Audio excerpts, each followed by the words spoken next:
Portrayals of Anne Boleyn date as far back as 1830, with Jodie Turner-Smith, an Italian soprano singer, playing her in the opera Anne Boleyn, which was a role written specifically for her. Since then, there have been over 60 portrayals of Anne Boleyn on stage and on screen, but I've decided to narrow that number down to 8 for the sake of this ranking and this video. I've decided to exclude all stage performances, silent films, documentaries, and any screen performances that just didn't get much screen time.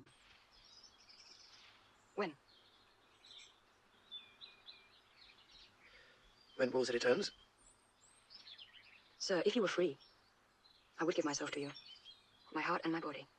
If you've seen my Tudor drama ranking video, you might remember that I do not like this movie. It does have some good qualities, such as Lynn Frederick's Catherine Howard, but in my opinion, the bad far outweighs the good. Charlotte Rampling's Anne Boleyn is...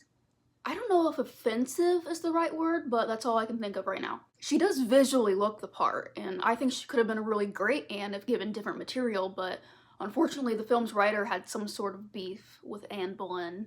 Coincidentally, the writer for the movie, Ian Thorne, also wrote the Jane Seymour episode for the Six Wives of Henry VIII miniseries, so maybe that might have something to do with it. In the film, Anne has a sixth finger, which is something that in real life Nicholas Sanders, who was against the Reformation, made up during the reign of Elizabeth I. He also claimed that she had a mole on her neck that she hid with high dresses. Of course, there's nothing wrong with being born with an extra finger or a mole, but his intention was to paint Anne as ugly and as a witch. Probably because he hated her daughter, Elizabeth I. The worst part of this portrayal and the worst part of this movie is when Anne does blackface for some unnecessary reason. It's also somewhat insinuated that Anne was guilty of the charges against her, which I think most historians and people in general can agree that that's just not true. The Queen offers her ladies a broad education. Last I heard, she was entertaining Lutherans and heretics. Scholars and philosophers, my lord, escaping persecution. I hope you kept your ears shut. I did, and a cross close to my heart at all times. Hear me out. This movie had potential. Not the potential to be good, but the potential to be not as terrible as it is. If it wasn't for Anne almost having sex with her brother to conceive a child, or being mean to her sister for no reason, then this could have been a boring and forgotten but inoffensive film that just so happened to have too many big name actors in it. But that's not what this movie is, so that's why it ranks so low on my list. Philippa Gregory, you are a criminal. This portrayal also has the worst Anne execution scene. She looked like she was shitting herself on that scaffold, which, I mean, is fair, but Anne would never. You doubt our daughter has what it takes? Our boy will be a great ruler. One for the history books. He is our blood combined. The sky itself will not limit him. Jodie Turner-Smith deserved better. I think she had all the potential to be a great Anne, but unfortunately this is not a good production. The writers make a weird choice to make Anne very unlikable, while also expecting us to feel sorry for her. It reminds me of Catherine of Aragon in The Spanish Princess, who constantly acts like a terrible person throughout the series, but we're still expected to root for her in the end. In the series, Anne orders peacocks to be shot just because they annoy her, and she creepily caresses and kisses Jane Seymour. The show overall just makes weird choices that I don't understand. I would like to see Jodie in another Tudor drama, or another historical drama even. My noble lords, if what I fear is true, namely that you have condemned me already, well then my testimony is of no value. But allow me, for the sake of the record and my conscience, to say this. This movie sucks. Well, I guess it's not a movie, it's a miniseries, but nobody cares. There's nothing really wrong with Anne's character in the series or the way Helena Bonham Carter plays her, but there's also just nothing special about it either. I do think she was a little too old for the role, but I don't really care about that, honestly. How did they get Helena Bonham Carter to be in this, is my question, actually. Before you go, perhaps you should hear one thing. I lied to you. I said I love you, but I lied. I was untrue. Untrue with many. That is a lie. It is true. I was unfaithful to you with all of them. With half your court. With soldiers of your guard. With grooms. With stable hands. Look, for the rest of your life, at every man that ever knew me, and wonder if I didn't find him a better man than you. I used to be a little bit of a hater of this portrayal. I don't think it had anything to do with Anne's character in the movie or anything like that, but just because I don't like this movie. I still don't really care for this movie. I think it's boring and way too long, but Geneviève is a great Anne, and she does deserve the love and praise she gets for the role, and the Golden Globe Award she got for it. She's captivating, and she has that same way about herself that I picture Anne had as well. I do like how they make it so Anne is very against Henry's advances and is kind of repulsed by him. It's very different from other versions of the story, and doesn't paint Anne as a scheming homewrecker like some movies, TV shows, or plays do. No. Just tell me. You don't believe these stories against me, do you? I know in your heart you don't.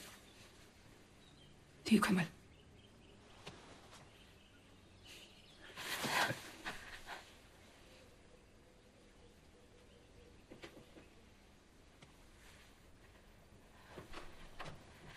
I only have a little neck. So it'll be the work of a moment. Claire Foy is the only good thing about the show.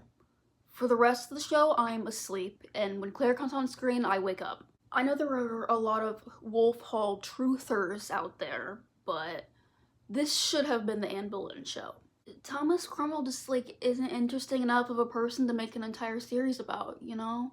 Do I find Thomas Cromwell weirdly hot and sexy? Yeah. Have I read an embarrassing amount of Anne Boleyn x Thomas Cromwell fanfiction? Yeah. But Claire carried the entire 6 episodes on her back. She has permanent, irreversible spinal damage. I think, this might be an unpopular opinion, but I think that Claire Foy looks the most like Anne Boleyn's portrait than anyone else who has played her. Besides the blue eyes, obviously, but like, that's Anne. Anne in the series is kind of mean for no reason, but I feel like it works. I feel like if it was any other actress that was playing her, it'd be like, oh, why is she such a bitch? But since it's Claire Foy, it's like, oh, because she's a bad bitch. And I am innocent. That is sure. And I am a victim. That too is sure. This whole mockery is unworthy of you, uncle. It is unworthy of you as representative of my gentle husband. This trial is no trial, but a signature on a document. If this ranking or list was about who the most accurate portrayal of Anne Boleyn is, Dorothy Tutin would be number 1.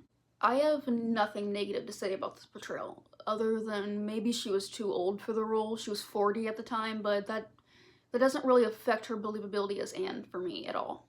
It's sad because I feel like her performance is really underrated and gets overshadowed by others that just aren't as good as her. The trial scene in this episode is some of the best Tudor media I've ever seen, and that's not because of the writing or the script or whatever, it's because of her.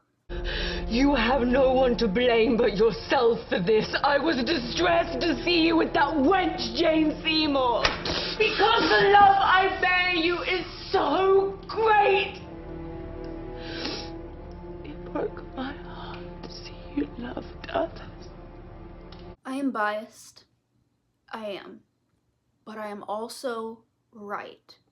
Natalie Dormer is maybe not the most accurate portrayal of Anne Boleyn, but she is the best. And yes, that makes sense. Natalie Dormer is who I think of when I hear the name Anne Boleyn. She put her entire life, her soul, her entire cunt into this role. If you watched my Tudor Exemptions video, do you remember the story where the people dug up Edward IV's body and drank the bodily fluid from his coffin? That's what Natalie Dormer did. That's how dedicated she was. She's drank the fluid. She became Anne. How did she not win an Academy Award for this role? She wasn't even nominated. You will never hear me speak ill of this portrayal. Even if there are things wrong with it, I will never admit or acknowledge it.